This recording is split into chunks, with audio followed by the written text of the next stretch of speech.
Once this all begins to sink in, it can take your breath away, and so the first question we often ask ourselves is, am I nuts? Am I just seeing things? For those who feel this way, you're not nuts and you're not seeing things. What's happening is that the blinders are coming off. When that happens, the first thing we all see is the realization that in 2012, Americans will be burying their dead as their forefathers did during the American Civil War. By the thousands, by the tens of thousands.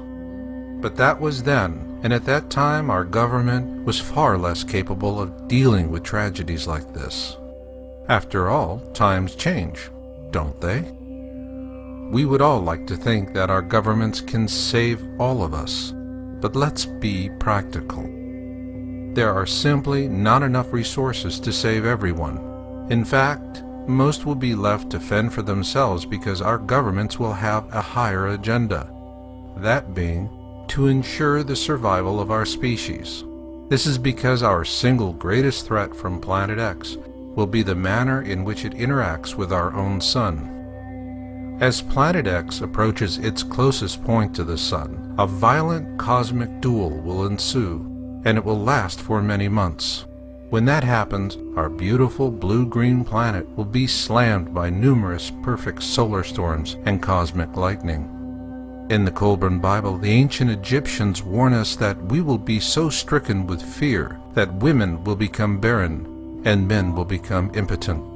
That is why our governments are doing the right things right now and as quickly as possible. Industrialized governments all across the globe are working feverishly to launch a vast fleet of solar observatories into space between now and 2008.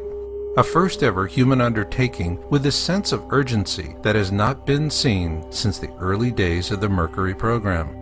Many of these satellites are already operational, and they will help our governments to sound the alarm in time for us to seek shelter from the deadly radiation of violent solar storms. Our governments are also utilizing every available spacecraft, and the operational status of older spacecraft such as the Hubble Space Telescope and the SOHO Solar Observatory have been extended far beyond their originally planned mission lifespans.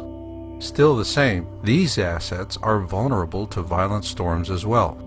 Fortunately, our governments have a Plan B. In early 2007, the South Pole Telescope at the U.S. Amundsen-Scott South Pole Station became operational. America spent huge sums to deploy this massive infrared telescope in Antarctica. In terms of tracking the southerly approach of Planet X from beneath the plane of our solar system, it is the perfect instrument at the perfect place and at the perfect time. Eventually the time will come when those chosen to survive the coming cataclysm by our governments are spirited away into vast networks of subsea and subterranean survival arcs. So who will they be? There are the obvious choices such as the military and those with political connections. Their primary role will be to help our government ensure its own continuity. A second goal, and equally urgent, will be the survival of our species. That need demands special survival profiles. Obvious survival profiles will be those of physicians and caregivers. They will become far more important to our governments than the patients they treat. To help us rebuild our world after Planet X passes, we'll need a next generation of intelligent, educated professionals and scientists of healthy breeding age. Most of these will not know they've been chosen until they are taken away from their loved ones. There will not be enough room nor resources to keep both them and their parents and grandparents alive. As painful as the separations will be, those who watch their loved ones being taken away will feel a genuine gladness in their hearts. Meanwhile, those chosen will come to feel the weighty burden of a new and profound responsibility. The brave ones will accept it. For those left to fend for ourselves, it will be panic as usual. In 2012, we'll learn that rigid thinkers become fragile survivors. Quickly overcome by events, they will be amongst the first to surrender to whatever fate has in store. Those who think that the ensuing chaos will afford them the perfect opportunity to create mayhem will be in for a very dramatic surprise. America's military might will be recalled from overseas posts and retasked to the business of maintaining martial law throughout the nation. Those who are accustomed to manipulating the legal system will find themselves in a new kind of system, one in which those who choose to act irresponsibly will be met with immediate and, in some cases, brutal consequences.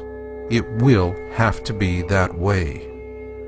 Many will pack their belongings and whatever supplies they have at hand and flee urban centers. That is, for as long as they can drive before the roads become impassable due to traffic congestion and natural catastrophes. There will be no guarantees for those chosen by their governments to survive, as well as for those left to fend for themselves.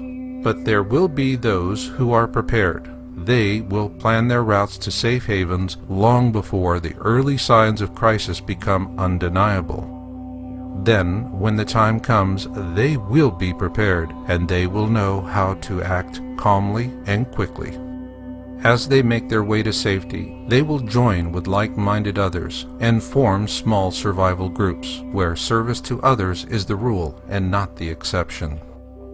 They'll understand that surviving Planet X in 2012 is less about what is in your bunker and more about what is in your heart.